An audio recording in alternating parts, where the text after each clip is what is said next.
Hey, do you have a big project to do at work, in school? Maybe you need to plan a family trip on a certain budget. Or maybe you're an analyst who wants to conduct an in-depth market analysis. What would help you most? What would you say to an expert, specifically in your field, coming to your home, talking to you, listening, doing the work for you, and finishing everything in record time? Amazing, right? Well, that's exactly what deep research is. And if you haven't heard about it yet, you should stick around because it's already here, it's free, and it's easy to use.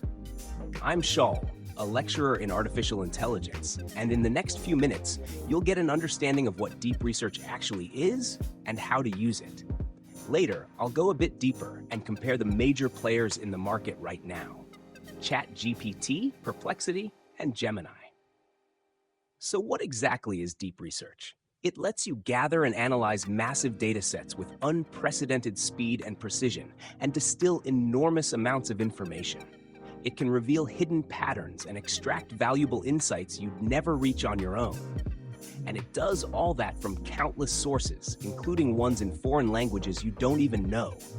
Then presents it all in a clear, concise way with links to the sources. Huge time saver. Basically, it's like getting a domain expert who does all the work for you. You have to understand, this tool is revolutionizing the way we approach research, allowing us to push the boundaries of knowledge. A little history. On December 11th, 2024, Gemini from Google, which is like OpenAI's ChatGPT, launched a new feature for paid users called Deep Research.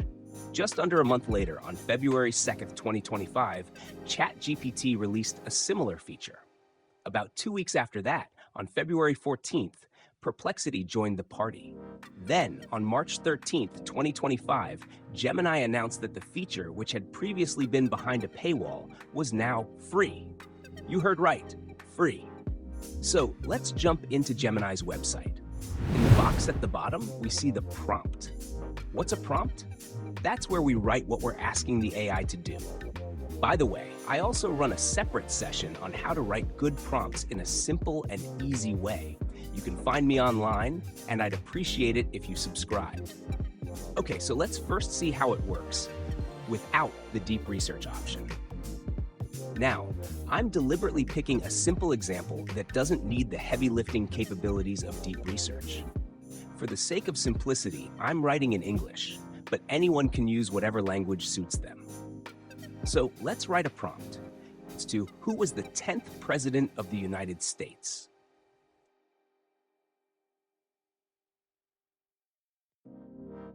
And hit enter. It thinks for a moment and very quickly gives us the answer. The 10th President of the US was John Tyler.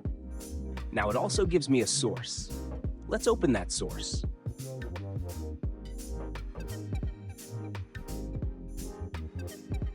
This isn't just some random source, it's from Britannica, which is reputable. It says here, John Tyler became the 10th President of the United States in 1841, so it also gives me the option to verify that the answer it gave is actually good. Great. Now, as you can see, there's an option here for deep research. I click it. Notice, by the way, the little plus icon disappears and becomes disabled.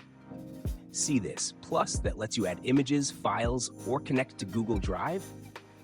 As soon as you activate deep research, it gets disabled. Let's now run the same query using deep research and see what happens. Same exact question that previously took just a few seconds.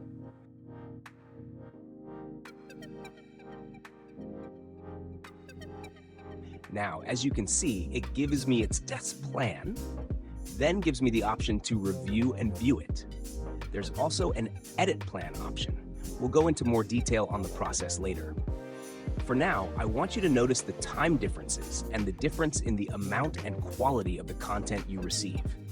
By the way, if you knew deep research from its earlier version, you can also appreciate how much it has improved in speed and response quality. Right now, you can see it puts in a lot of effort to bring detailed info around the answer. And in our case, about the 10th President of the United States. It includes tons of info, even info we didn't ask for. like when he served, for how long, what political party he belonged to, etc. Lots of data we didn't explicitly request. You can see how it systematically builds the answer step by step, updating in stages and showing the sources it used. There's a concept called chain of thought, which is basically its work plan.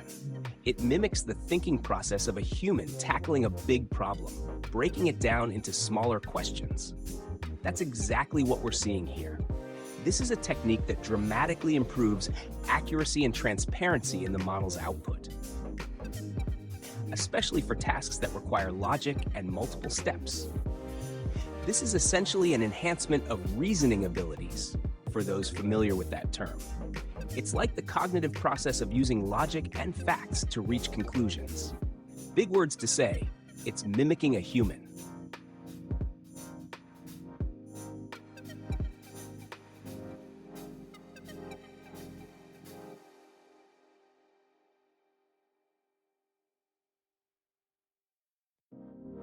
And we got our answer.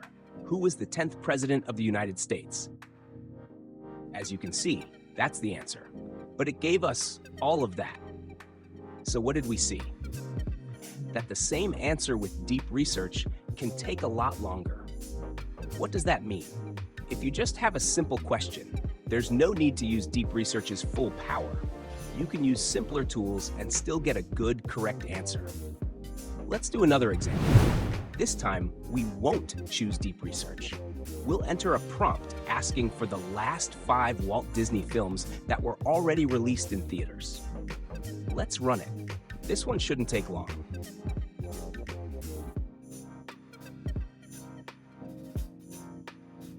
And here's the list. The latest it shows is from 2023, even though in 2025, just a few weeks ago, a new Snow White film was released, and it doesn't show up.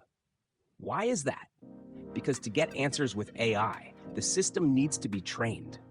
And the more data it's trained on, the better your chances of getting accurate answers. Now, this training is very expensive, so it can take time until recent information is included in the system.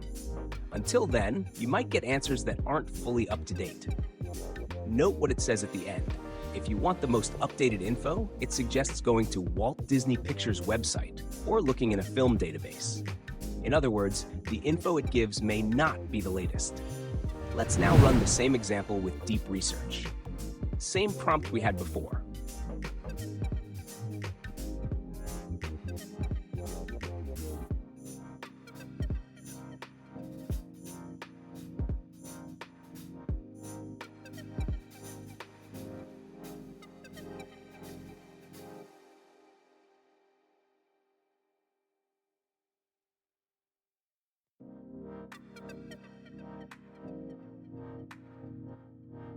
And voila, here's the result.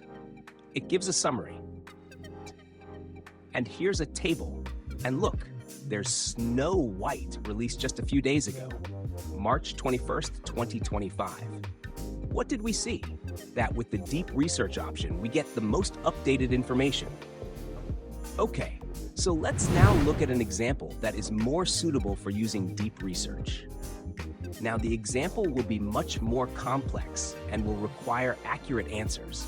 And I'll also want Gemini to check itself during the processing of the answer.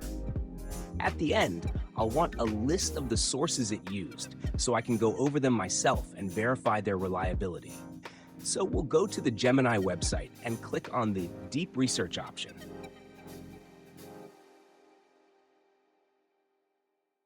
As you can see, it turns blue. A tip from me, you can use artificial intelligence to help you generate the prompt you want to use. Another tip I can offer is to also ask the AI to give you a score for the prompt you wrote. And that's basically how I came up with the prompt you see in front of you. The recommendation is to make your prompt as detailed and precise as possible, and start with that. And as you saw and understand, you'll get answers. And then you'll have more questions and want to add more info to the prompt, and so on. You saw that this process is not short, so it's best to be as accurate as possible, and there's nothing wrong with that. I won't go into technical details, But you should know that Gemini currently supports 1 million tokens, which is a lot. And that means your prompts can be long. What matters is not the length, but the precision and simplicity of the prompt itself. Let's briefly go over the prompt. We can zoom in on it. It's a 14-day trip in the United States for 2 adults and 2 kids in July. It's a low-budget trip, $150 per day. We want it to start and end in New York.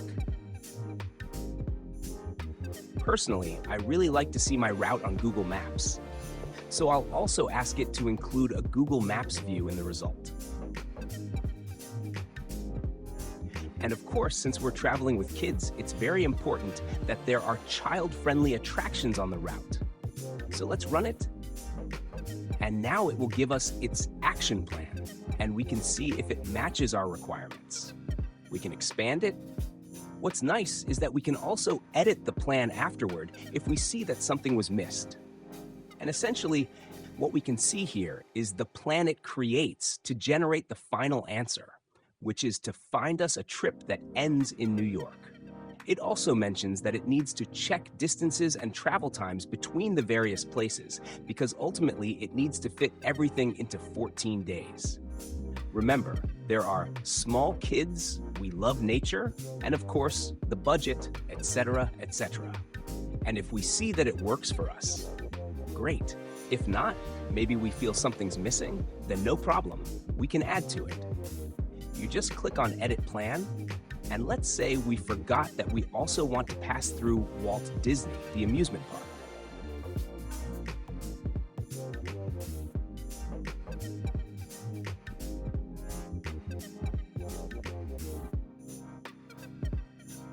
Now you can see I accidentally wrote Walt Disney, and I want to make sure that in its planning, it understood I'm referring to the theme park, not the person. So let's look at its work plan and see if it really added our change the way we wanted.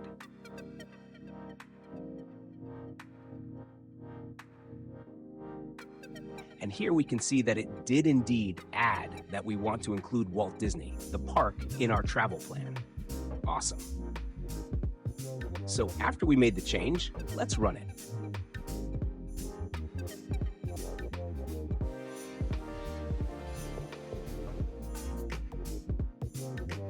You can see at the top, it gives us some kind of selection. We're going to look at Site Browsed, and then see all the websites it's searching. You can see here it's already searching 95 websites, which is a lot. It's doing a massive amount of work for us. And here we simply see that including the sites. So here we can see it shows us its thought process. It says, I want to plan a 14-day trip that starts in New York and must pass through Orlando, because that's where Walt Disney is. And here it writes that it understands that for us, Disney is a must. And it says, I need to figure out how to create a response that meets our requirements. Then it writes what its next step is, the next steps it'll take. And it tells us that its current goal is to look for routes between New York and Orlando. And that's what it's doing. It keeps showing us what it's thinking as it goes. It comes to the conclusion that our requirements are achievable, and based on that, it continues its work. It also writes that there's a bit of a conflict between our desire for nature and what's available on the East Coast. Now, all these things that we're seeing, we can look at them and say, maybe we should change something in our plan. Maybe it's totally wrong in what it's thinking. Maybe it missed something. Anything's possible. And that's what this thinking view gives us.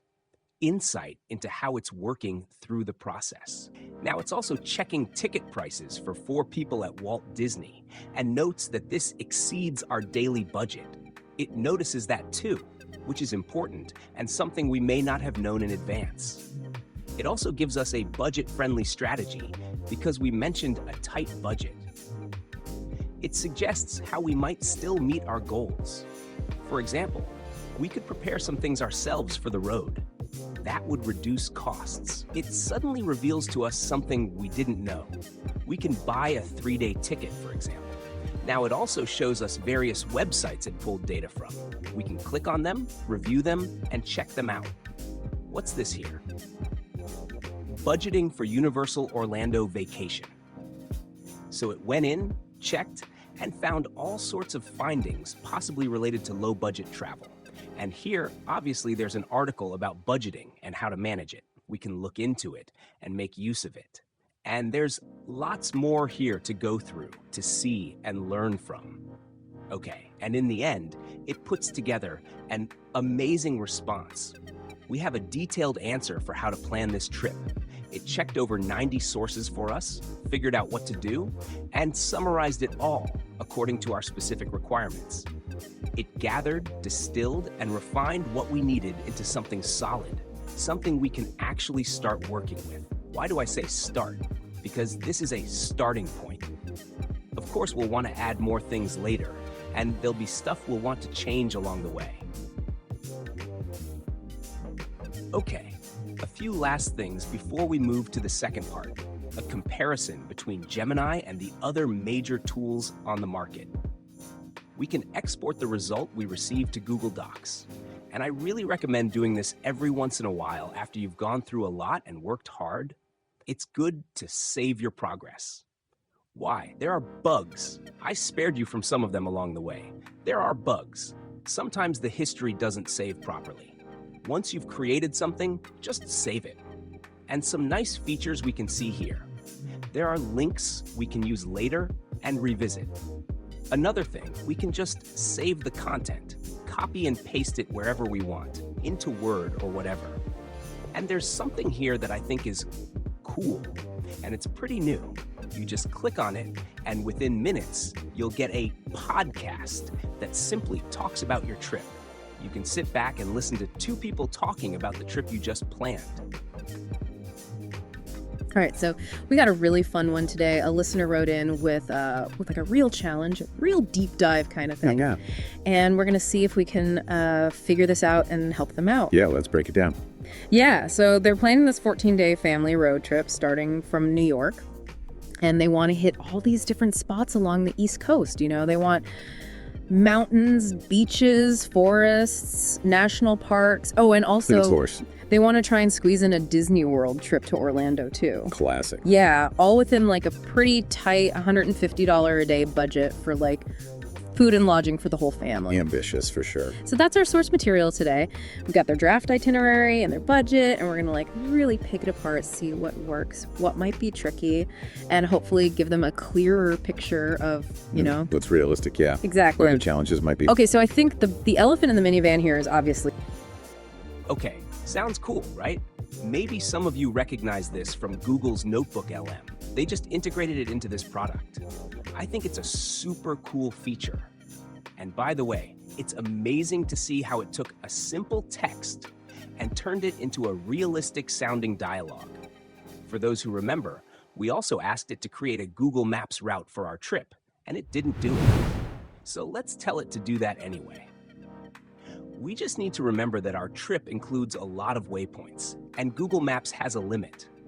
So in our prompt, we'll want to tell it not to exceed 10 points, and to make sure those points are the most important ones in our trip, and that it prioritizes them. I'm deliberately running this here because I want to show you that sometimes there are issues you might run into, and I want to show you how to solve them. So this is the prompt I created, and then it asks me, as we already know, if it can proceed with those requirements. We tell it yes, and then it gives us some answer. Let's open it and see what the response is. And the answer is something else. It's nice, interesting, detailed, but not what we wanted. It's not Google Maps. So what can we do? Let's see. The next thing we can do is say, I don't want what you gave, I want you to give me a full link.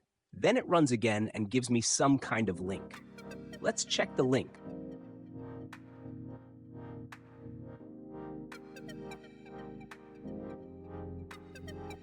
We run it and we get something that's not valid. So let's try to tell it to improve that. I say the link you gave me doesn't work. I want you to validate it before you give it to me, please. And only then give me the answer. here we can see the answer it gave. Note that some of it is blue, some is black. Doesn't matter. We'll take everything inside the parentheses.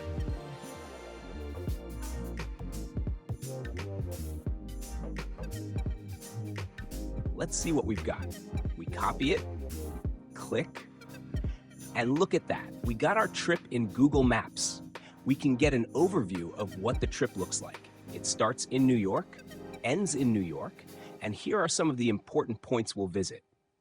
And as you know from Google, at the bottom there are all kinds of interesting places, interesting sites we can visit, etc. And that's really the advantage we get from being able to use Google Maps here. Another thing, Google is known for its search capabilities. So let's say we're in Orlando and want to go to a romantic restaurant. This is exactly the place. We'll ask Google, where are some nice romantic restaurants around here? Maybe some more kid-friendly attractions. That's exactly the strength and advantage Google brings, and we'll want to make use of it. Guys, hot off the press? Google is now offering the most advanced version of Gemini with built-in deep research. Guys, there's competition, and we're the ones benefiting. There's something else I want you to notice here. There's something weird in this result. Anyone who notices? Yes, if you look closely, there's a strange-looking line, and anyone with a bit of coding experience might recognize it. It looks kind of like a bug, like some kind of code error. That's more or less what it looks like. These things happen. Here too, you can see something glitched in the generation. So what do? Just run it again. That's the only solution right now. One more limitation. There's a cap for free users of deep research in Gemini. So in this case, we'll run the prompt we had earlier, and then we'll see that we get a message saying we've reached the limit for free users, which currently is just 10 reports. And after April 16th, I'll be able to continue. So this is basically the current limitation for free users. Keep that in mind, and therefore be very precise in what you want to ask and in your prompts.